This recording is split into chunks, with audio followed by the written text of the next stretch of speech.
Chapter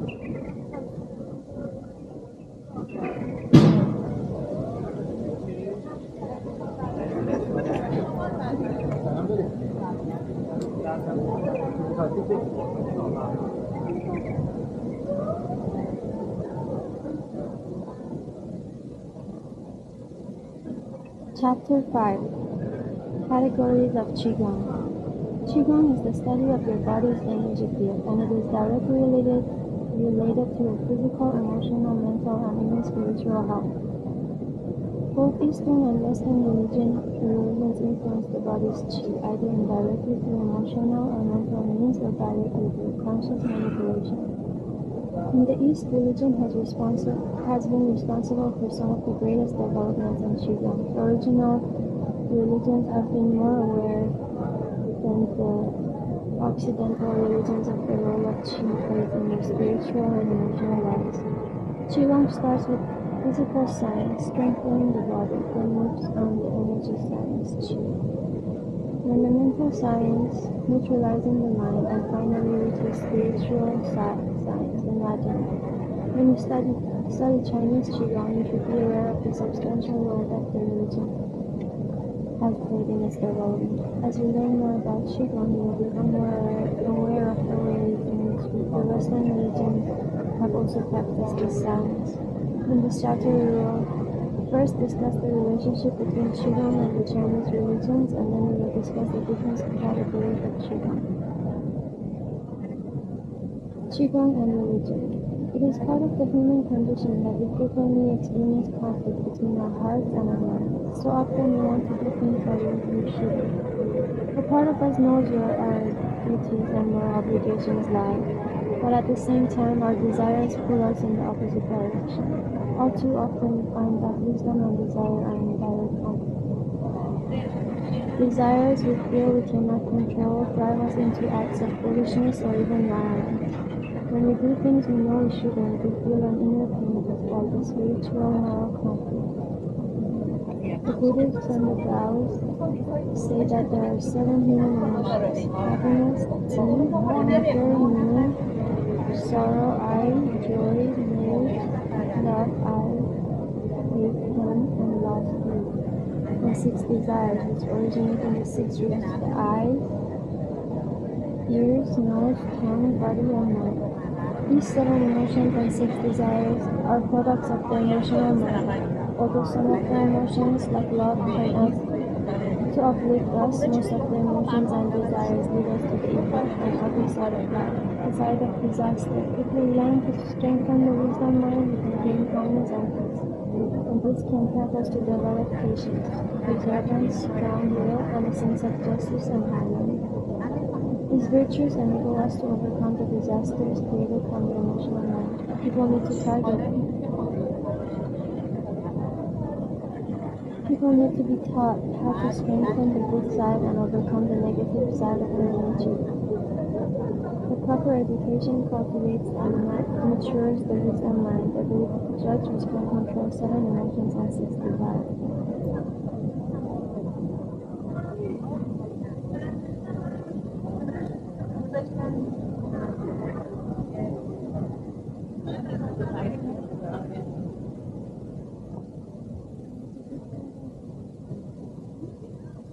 Part of our nature is greedy and selfish and causes us to struggle for money and power. When the moral part of our nature is suppressed, our minds seem to become evil.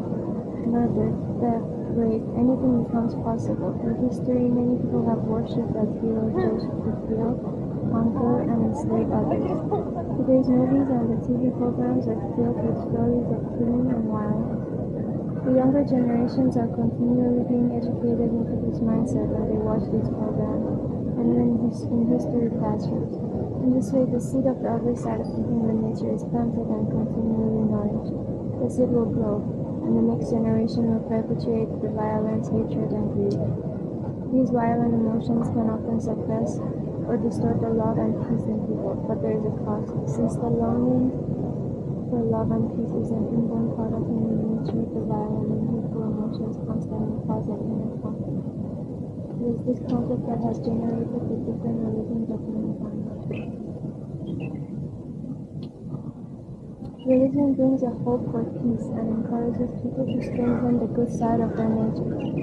Many people gain peace and confidence and overcome the sometimes crushing fear and uncertainty that surrounds us in this life.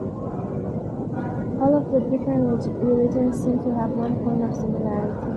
Believers must learn to meditate in order to gain peace of mind. Meditation and prayers, which is a form of meditation, is able to bring spiritual consolations and calmness and build a self-confidence. Meditation regulates the mind and balances the chi, which had been disrupted by emotional distress. Many people have found that prayer brings them an inner peace which has helped them recover from illness.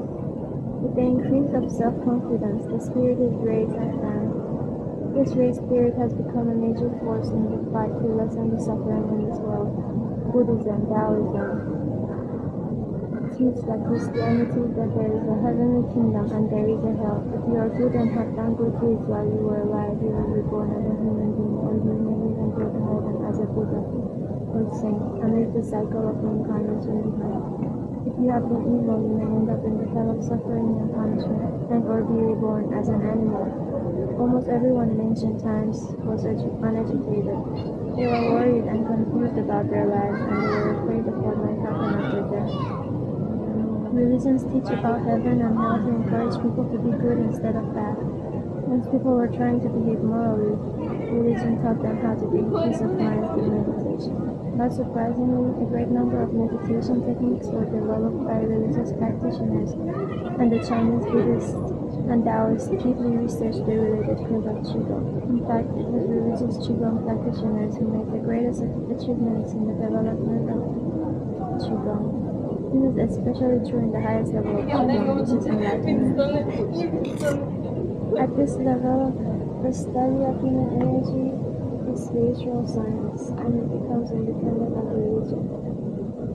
From this discussion, we can see that religion and Qigong are deeply related, although a thorough exploration of Chinese Qigong should also include the study of this historical background and theory of these religions, which have influenced Chinese culture. It could also involve a comparison of Chinese Qigong with Western religions, meditation techniques. I believe that this would help you understand more clearly the relationship between human nature and Qigong. Categories of Qigong.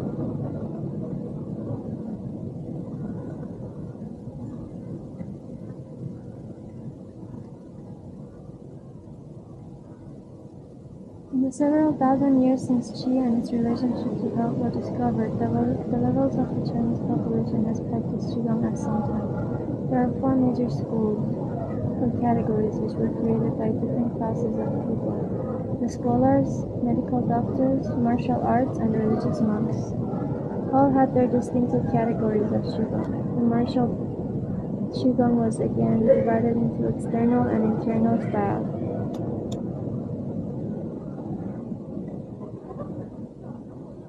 And the religious Qigong was divided into Buddhist, Taoist, Tibetan style. In order to obtain a healthy body, you must cultivate both Yin, human nature, and physical life. A major part of Chinese philosophy has focused on the study of the human nature, feelings, and spirit, as can be seen especially in Chinese scholarly and Buddhist religious society. Out of all different categories of Qigong, the scholarly and religious Qigong category originated from and focused on the cultivation of human nature and spirit. Human nature and spirit, as a matter of fact, were the most basic root of scholarly and religious philosophy in China. Physical life was considered to be not as important as the spiritual life. For this reason, most of the still meditation, which specialized in the cultivation of the spirit, was developed and studied by the scholars and Buddhist monks. However, these two groups were striving for different goals. The scholars believed that the major illnesses were caused by emotional and spiritual imbalances.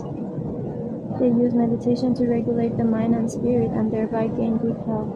The Buddhist monks were aiming for spiritual independence and ultimately the stage of enlightenment or Buddhahood. Of these two groups, the Buddhists, including Tibetan monks, were able to reach the highest level of meditation, which almost no other style in China was able to do. However, even those schools of Qigong emphasize spiritual meditation. They also use a limited number of Qigong exercises which train the physical body, such as abdominals, muscles, tendon changing exercises. The Chinese medical doctors, on the other hand, thought that although spiritual meditation was important, physical cultivation was even more critical for health and healing. Furthermore, it was difficult to teach laymen still meditation, which was very hard to understand and practice. Therefore, the Qigong exercises created by the medical doctors focused on physical health and healing, and used mostly physical Qigong exercises. The physicians also relied heavily on acupuncture and herbs to adjust irregular qi caused by sickness. However, according to the available documents, many Qigong practitioners of different categories feel that the Taoist Qigong was probably the most complete both in theory and training because it emphasized the spiritual and physical equality. The Taoists also researched how different herbs affected qi circulating and used these herbs to spread and smooth their progress. They even studied how one Qigong practitioner could share his qi with his partners, or through mutual assistance help others to speed up cultivation. The effect of diet on the qi circulation was also deeply studied. The research was extensive and practical. The training methods therefore spread widely in Chinese Qigong society. According to the available documents, we can thoroughly classify Qigong into 5 major categories, according to their purpose or final goal. 1. Maintaining health. 2. Curing sickness. 3. Prolonging life. 4. Martial arts. And 5. Enlightenment or Buddhahood. Even though we show a different training purpose or aim for each category, we should understand that it is not possible to define all of the categories strictly according to their training purpose. This is simply because almost every style of the Qigong serves more than one of the above purposes. For example, although martial Qigong focuses on increasing fighting effectiveness, it can also improve your health. The Taoist Qigong aims for longevity and enlightenment, but to reach this goal you need to be in good health and know how to cure sickness. Because of this multi-purpose aspect of the categories, it will be simpler to discuss their background rather than the goals of their training. Knowing the history and basic principles of each category will help you understand their Qigong more clearly. In this section, we will discuss each category in more detail. Scholar Qigong for maintaining health. Next.